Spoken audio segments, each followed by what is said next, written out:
फिर से स्वागत है आपको। सीधे छपड़ा लिए चलते हैं, वहां पर पीएम मोदी जनसभा को संबोधित कर रहे हैं। क्या कुछ कह रहे हैं, सुनते हैं।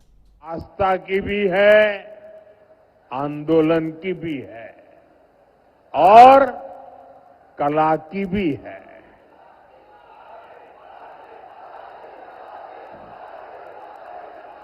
इस मिट्टी में जादू है जो शब्दों को भी जीवंत बना देती है। भिखारी ठाकुर जी ने इसी मिट्टी की महक समाज के संघर्ष और लोक जीवन की पीड़ा को गीतों में पिरोया था। भोजपुरी और समाज की जो सेवा उन्होंने की, वो आने वाली हर पीढ़ी को प्रेरित करती रहेगी। साथियों, मैं भी पूर्वांचल का सांसद हूं।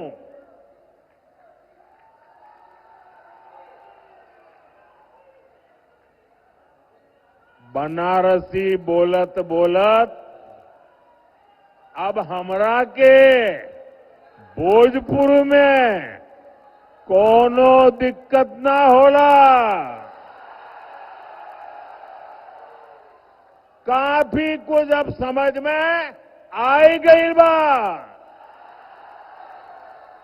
इसलिए साथियों, जब मैं भोजपुरी का सम्मान देश और दुनिया में देखता हूं तो गर्व से सिर ऊंचा हो जाता है। अभी कुछ महीने पहले ही मैं त्रिनिदाद और टोबैगो गया था। बहुत दूर है ये देश। जब मैं वहां एयरपोर्ट पर उतरा तो लगा जैसे बनारस या छपरा के घाट पर हूं।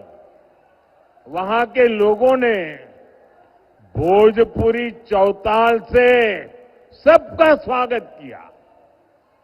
बिहार और भोजपुरी से जुड़ा होने का गौरव अद्भुत होता है। लेकिन साथियों, मैं आपको ये भी याद दिलाना चाहता हूं कि लालटेन वाले हो, पंजे वाले हो या उनके इंडी गठबंधन के साथी, ये लोग कैसे बिहार और बिहारियों का अपमान करते हैं। कांग्रेस के पंजाब के एक मुख्यमंत्री थे। उन्होंने एक रैली में खुला ऐलान किया। ये जरा सुनिए, ये पंजाब के कांग्रेस के मुख्यमंत्री ने मुख्यमंत्री पद पर रहते हुए ऐसा खुला ऐलान किया कि बिहार के लोगों को वो अपने राज्य पंजाब में घुसने नहीं देंगे। कांग्रेस के मुख्यमंत्री ने पंजाब में भाषण किया और उस समय मंच पर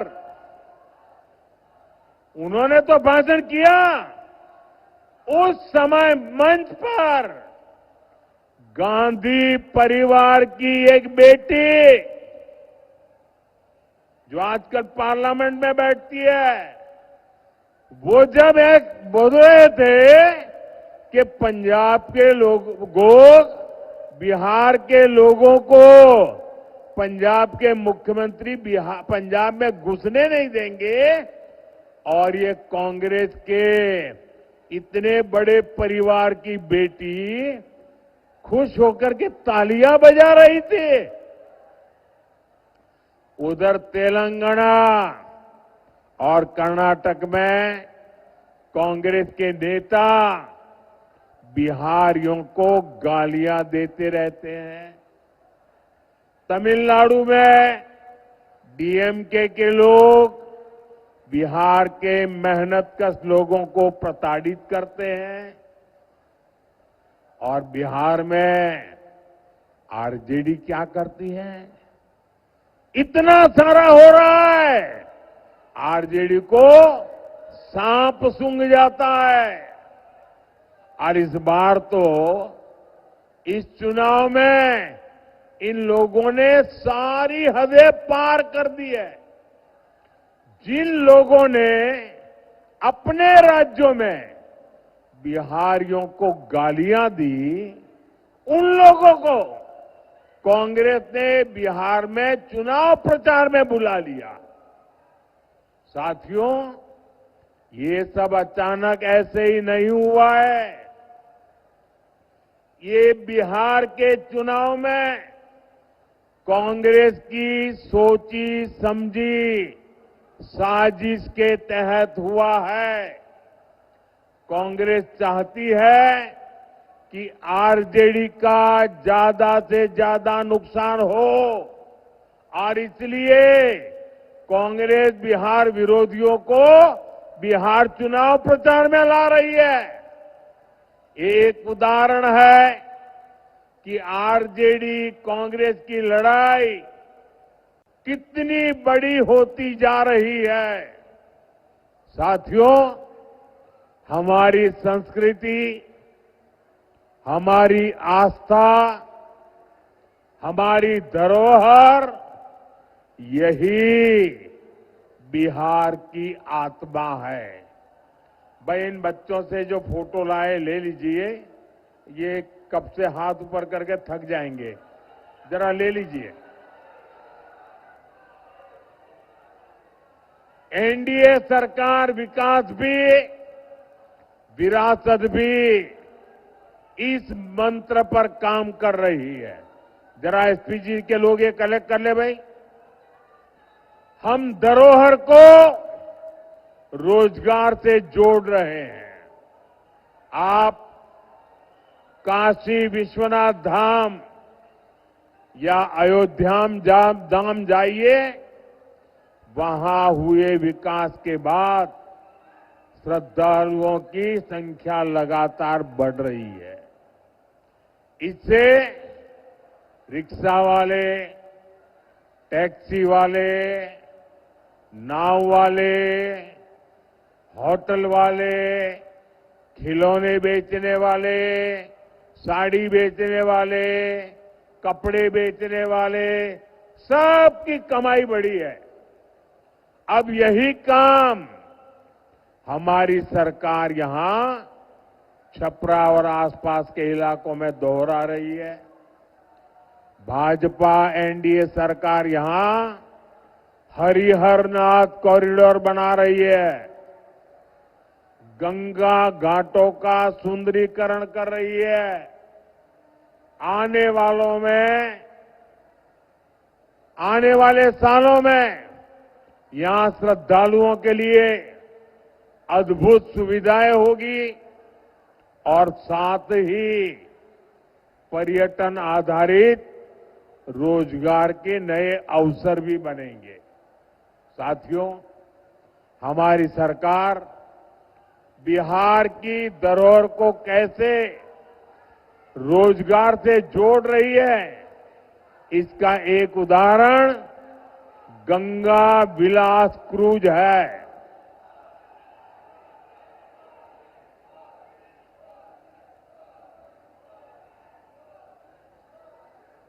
भाई, आपका प्यार मुझे मंजूर है, लेकिन मुझे बोलने तो दीजिए।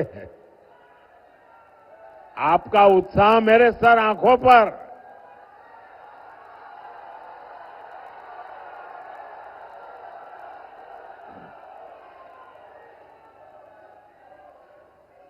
लेकिन मेरी बात आपको घर घर पहुंचानी है और इसलिए आप जितना ध्यान से सुनेंगे, आप जब बूथ में जाएंगे लोगों को बता पाएंगे। साथियों, एक क्रूज चलती है, गंगा जी पर चलने वाला एक क्रूज बनारस से बिहार होते हुए बंगाल तक जाता है। आजकल ये क्रूज अभी मुंगेर के आसपास के इलाके में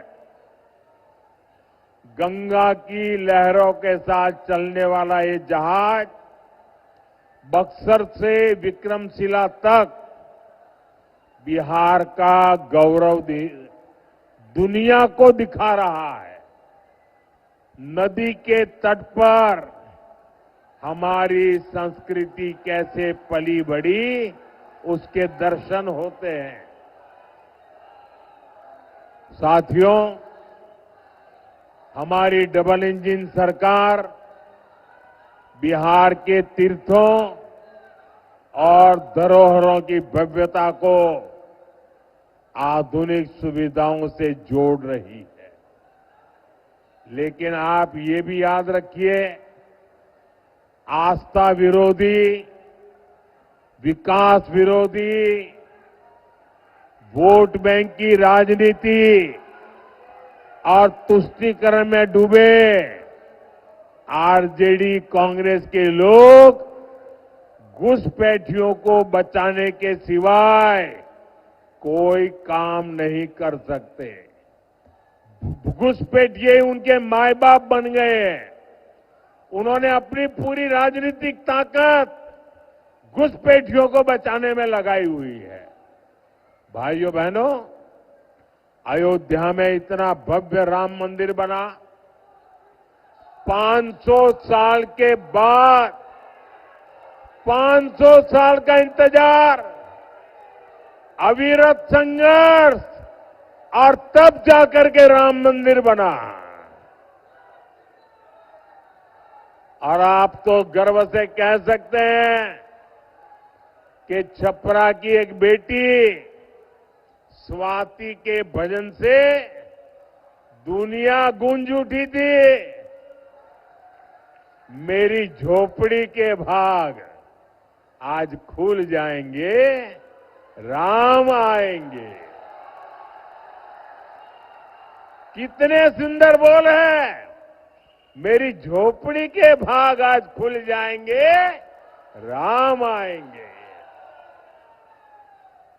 और प्रभु श्री राम के दर्शन के लिए लाखों लाख लोग अयोध्या चल पड़े।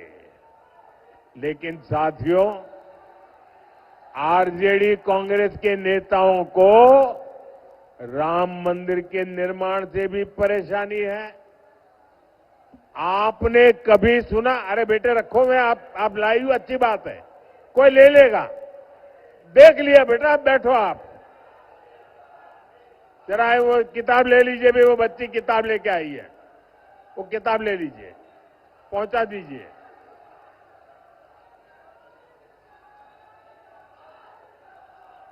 थैंक यू बेटा, थैंक यू।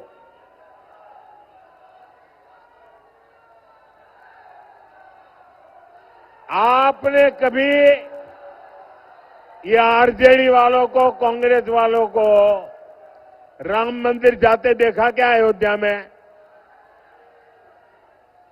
नहीं, क्योंकि उन्हें डर है कि अगर वे अयोध्या में प्रभु श्री राम के दर्शन कर लेंगे तो उनकी वोट बैंक नाराज हो जाएगी, तुष्टीकरण का गणित बिगड़ जाएगा, एक घुसपैठिए उनके माथे पर चढ़ जाएंगे।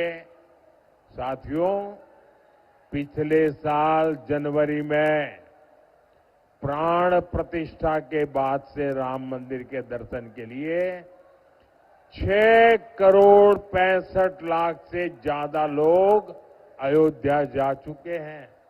यानी करीब करीब 2.25 करोड़ लोग अयोध्या गए हैं। देश विदेश के लोग वहां पहुंचे हैं। देश के कोने कोने से गरीब, दलित, पिछड़े, हर कोई रामलला के दर्शन के लिए गया है। और अब तो जब रामलला के दर्शन के लिए जाते हैं ना, तो निषाद राज के दर्शन होते हैं, वाल्मीकि जी के दर्शन होते हैं, सबरी माता के दर्शन होते हैं, लेकिन भाइयों और बहनों, आरजेडी कांग्रेस के इन लोगों को विदेश में घूमने की फुर्सत है, लेकिन 500 साल के इंतजार के बाद जो भव्य मंदिर बना उसे देखने की इनकी इच्छा नहीं होती है। जो लोग आपकी आस्था का सम्मान नहीं कर सकते, वो कभी भी यहां आस्था के स्थलों का विकास नहीं कर सकते। और आप लोगों ने कल ही देखा है कैसे आरजेडी कांग्रेस ने छठी मैया का भी अपमान किया गया है। साथियों, बिहार का ये चुनाव यहां के नौजवान बेटे बेटियों के भविष्य के लिए जो पहली बार वोट देने जा रहे हैं उनके लिए बहुत महत्वपूर्ण है। मैं सभी नौजवानों से कहना चाहता हूं, सभी मतदाताओं से कहना चाहता हूं, आपको अपने वोट की ताकत पहचाननी है। मेरे नौजवान साथियों, आपके माता पिता के एक वोट की ताकत क्या थी, मैं आज आपको बताना चाहता हूं। आपके माता पिता के एक वोट ने, वो वोट की ताकत ऐसी थी कि बिहार को जंगल राज से मुक्ति दिलाई और बिहार को जंगल राज को बदल करके सुशासन की ओर ले गए। ये आपके पिताजी के वोट की ताकत थी, आपके माताजी के वोट की ताकत थी। अब बारी आपकी है। अब बिहार के नौजवानों का एक वोट सुशासन को समृद्धि में बदलने का अवसर है। और इसलिए मेरे साथियों, आपके माता पिता ने जंगल राज से मुक्ति के लिए वोट दिया था।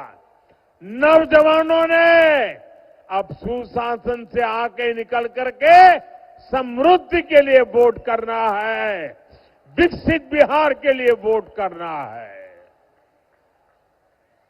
साथियों, बिहार में शायद ही कोई ऐसा परिवार होगा जिसकी आंखों में जंगल राज की कोई न कोई भयावह तस्वीर ना छपी हो।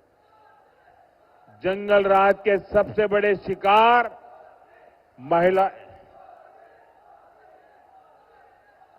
जंगल राज के सबसे बड़े शिकार महिलाएं रही है, बच्चे रहे हैं।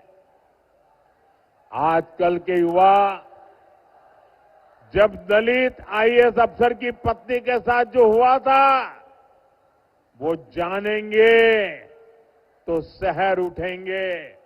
मैं बिहार की बात कर रहा हूं, जंगल राज के समय की बात कर रहा हूं, आईएएस अफसर की बात। और ये 1998 की बात है। उस दलित आईएएस अधिकारी की पत्नी ने राज्यपाल को, गवर्नर को चिट्ठी लिखकर खुलासा किया था कि आरजेडी के गुंडों ने कई दिनों तक उनसे बलात्कार किया था। आरजेडी गुंडों ने परिवार के अन्य महिलाओं को भी नहीं बख्शा था, उन्हें भी प्रताड़ित किया था। साथियों, आरजेडी की सरकार में मुख्यमंत्री कार्यालय भी माफियाओं का कार्यालय बन गया था। सरकार चलाने वाले तक जंगल राज में सुरक्षित नहीं थे। जो खेतों में काम करने वाली माताएं बहनें थी, स्कूल कॉलेज जाने वाली बेटियां थी, उनके साथ हुए बलात्कार के अधिकांश मामले तो आरजेडी की सरकार ने दर्ज तक नहीं होने दिए। गरीबों, दलितों, महादलितों, अति पिछड़ों के लिए तो न्याय के दरवाजे, हर दरवाजे बंद थे।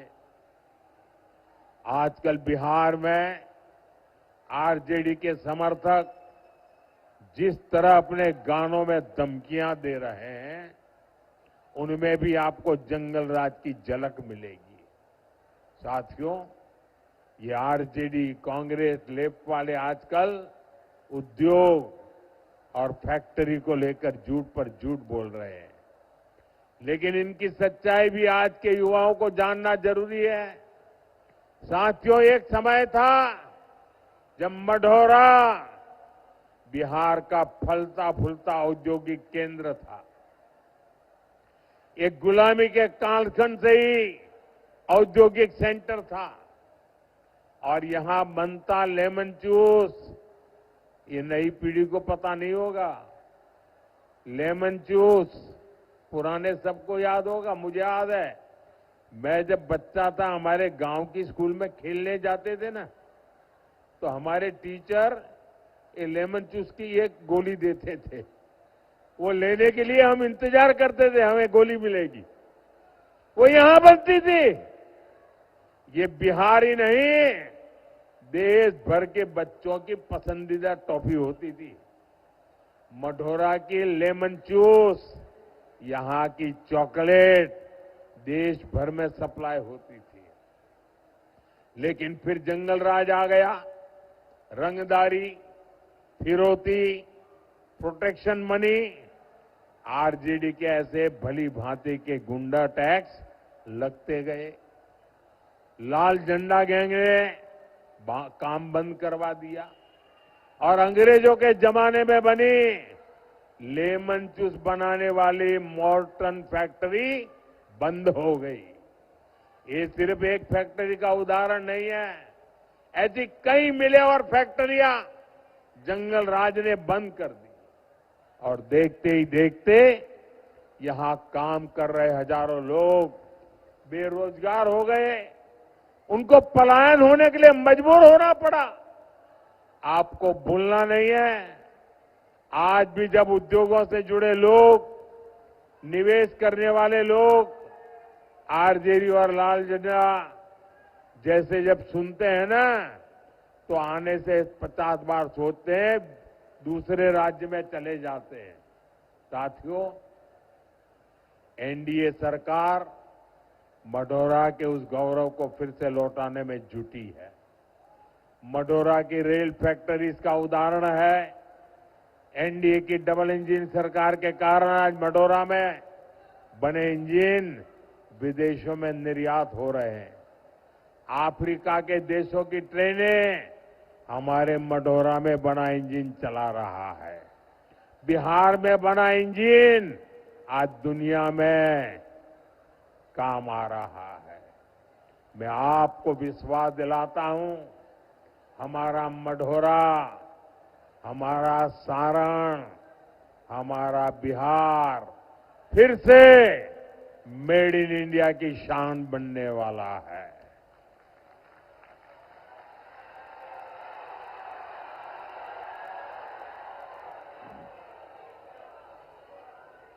आने वाले सालों में यहां उद्योगों का नया विस्तार होगा।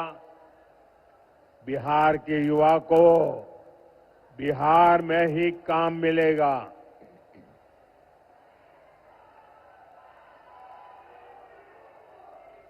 लेकिन साथियों, आपको ध्यान रखना है, जंगल राज वाले शिकारी, जंगल राज वाले शिकारी आपको लगातार भ्रमित कर रहे हैं, लालच दे रहे हैं।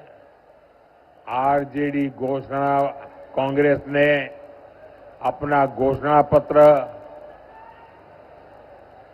ये घोषणा पत्र नहीं है, उन्होंने अपनी रेट लिस्ट जाहिर की है। इनकी हर घोषणा के पीछे का असली मकसद रंगदारी, फिरौती, लूट खसूट, भ्रष्टाचार, यही सब है। इसलिए मेरे साथ इस संकल्प को दोहराइए, जंगल राज से दूर रहेगा बिहार।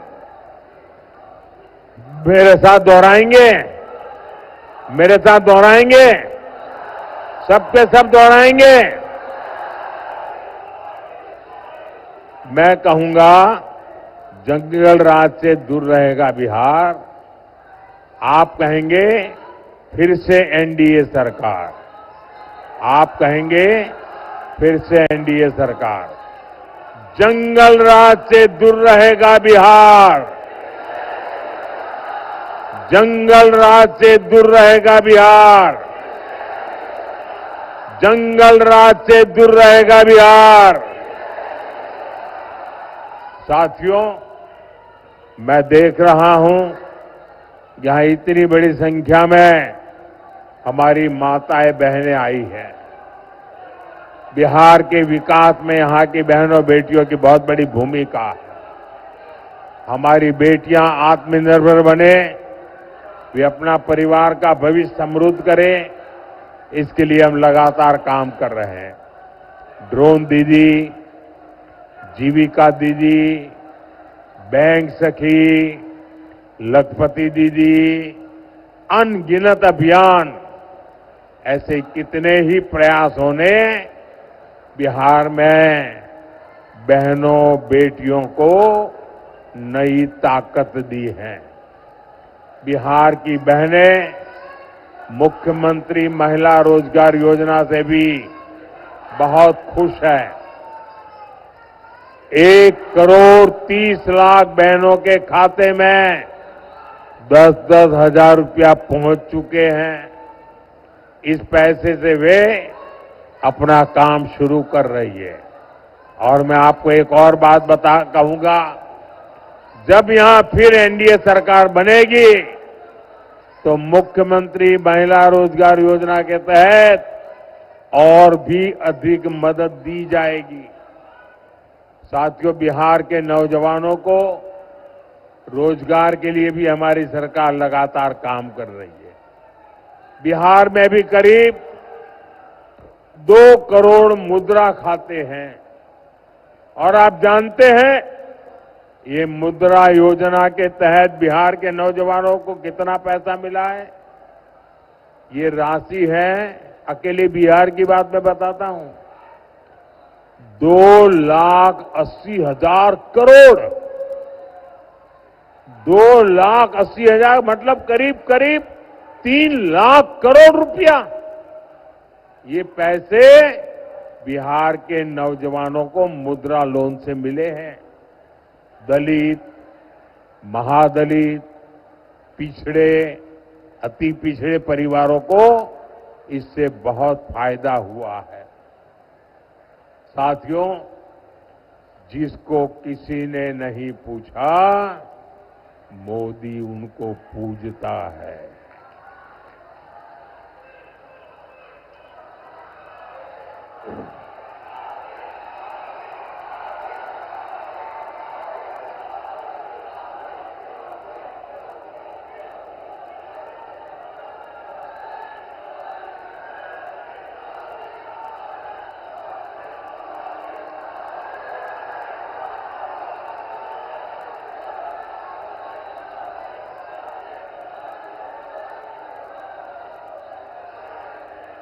अब आप इजाजत दे तो मैं बोलूं। आपका प्यार इतना है और आपका जुस्सा भी इतना जोरदार है कि मेरी आवाज भी दब जाती है।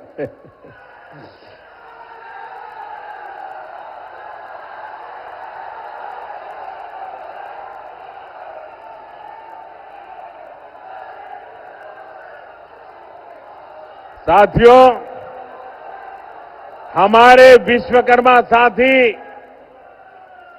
जो पारंपरिक काम करते हैं, हाथ के हुनर से काम करते हैं, जो बढ़ई है, लोहार है, सुनार है, सुतार है, दर्जी है, कपड़े धोने वाले हैं, जूता बनाने वाले हैं, मालाकार है, नाई है, ऐसे अनेकों साथियों की सूद भी किसी ने नहीं ली थी। इसमें भी बहुत सारे काम हमारी बहनें करती हैं। आजाद भारत में पहली बार ये हमारी सरकार है जिसने पीएम विश्वकर्मा योजना बनाई है। इसके तहत इन साथियों को सरकार आधुनिक ट्रेनिंग दे रही है। ट्रेनिंग के दौरान भी पैसे दे रही है। इन्हें आधुनिक औजार खरीदने के लिए देश भर के विश्वकर्मा भाइयों को हजारों रुपये दिए गए, हजारों रुपये दिए गए। इनको बैंक खातों से बहुत कम ब्याज पर लाखों रुपये ऋण दिया जा रहा है ताकि वे कच्चा माल खरीद पाए, नई मशीनें खरीद पाए। इसके तहत अभी तक देश के लाखों विश्वकर्मा साथियों को करीब करीब 40,000 करोड़ रुपए से अधिक इसकी मदद स्वीकृत हुई है। आने वाले 5 साल में बिहार के विश्वकर्मा साथियों को इन योजनाओं से बहुत अधिक लाभ होने वाला है। साथियों, एनडीए की डबल इंजन सरकार वंचितों को वरीयता देती है। आप नक्सलवाद की समस्या को ही लीजिए। इसने वंचितों को, दलितों, अति पिछड़ों को हिंसा के रास्ते पर भटकाया। इनके टोलों को सड़क, स्कूल, अस्पताल हर चीज से वंचित रखा। एनडीए बिहार को माओवादी आतंक से मुक्त कर रही है। साथियों, एनडीए की डबल इंजन सरकार सामाजिक सुरक्षा का दायरा भी निरंतर बढ़ा रही है। बीमा हो, बढ़ी हुई पेंशन हो, मुफ्त इलाज हो, मुफ्त अनाज हो, ये सब कुछ ये आपका बेटा दे रहा है, एनडीए सरकार दे रही है। साथियों, आज बिहार में औसतन हर महीने, ये आंकड़ा भी बिहार के लोगों को याद रखना चाहिए। आज बिहार में औसतन एवरेज हर महीने 15,000 से अधिक गरीबों के लिए पक्के घर बनते हैं। गांव टोले तक सड़कें पहुंची है, बिजली पानी पहुंचा है, या नई गैस लाइन पहुंची है, बहनों की रसोई तक सस्ती गैस पहुंच रही है। हमारा प्रयास यही है कि आपके जीवन से चिंता कम हो, आपका जीवन आसान हो। साथियों, अब बिहार रुकेगा नहीं। अब बिहार रुकेगा नहीं, इतना ही नहीं है, अब बिहार नई रफ्तार से आगे बढ़ेगा।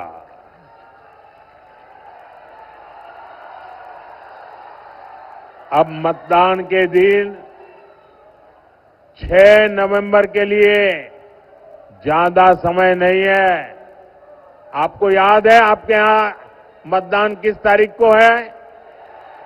मतदान की तारीख कौन सी है? मतदान की तारीख कौन सी है? मतदान की तारीख कौन सी है? मतदान के दिन अपना गांव छोड़ करके कोई जाओगे नहीं ना? शादी ब्याह हो तो भी नहीं जाओगे ना? कोई भी काम आ पड़ा नहीं जाओगे ना? गांव में ही रहोगे ना? मतदान करके ही रहोगे ना? गांव के सब लोगों से मतदान करा के रहोगे ना? कब करना है मतदान?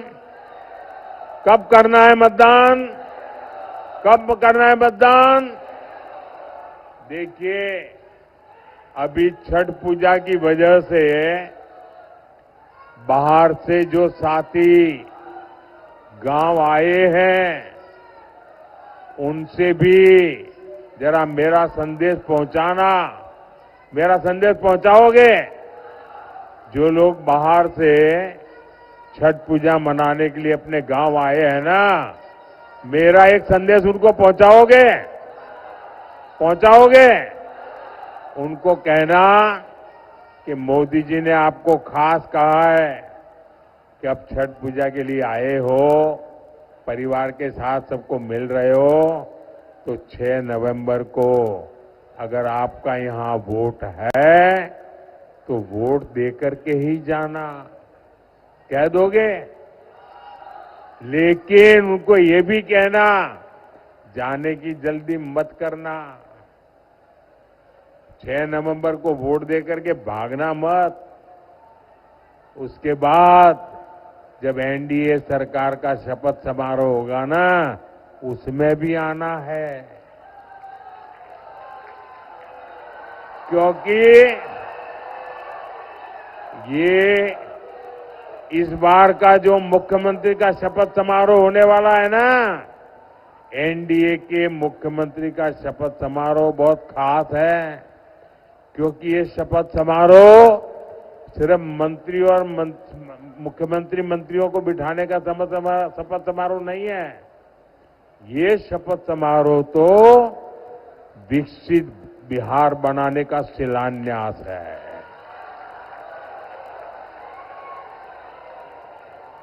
ये चुनाव विकास के महान अभियान को गति देने वाला है। इसलिए इस महायज्ञ में जो बाहर से यहां लोग आए हैं, उनका योगदान भी बहुत जरूरी है। भाइयों बहनों, हम सबका काम है लोकतंत्र में, हम सबकी जिम्मेवारी है खुद तो वोट करें, लेकिन औरों से भी वोट करवाएं। ज्यादा से ज्यादा मतदान होना चाहिए। सुबह सुबह मतदान केंद्रों पर पहुंचना चाहिए। और भाजपा के, जेडीयू के, लोजपा के, हम पार्टी के, आरएलएसपी पार्टी के, जिस भी पार्टी के उम्मीदवार हमारे यहां से आपके यहां हो, उन सबको भारी बहुमत से विजयी बनाना है।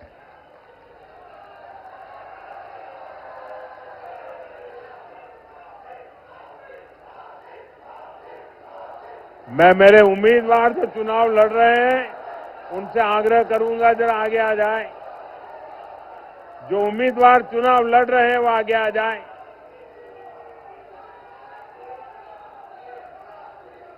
आप सब इतनी बड़ी संख्या में मेरे इन साथियों को आशीर्वाद देने आए हैं।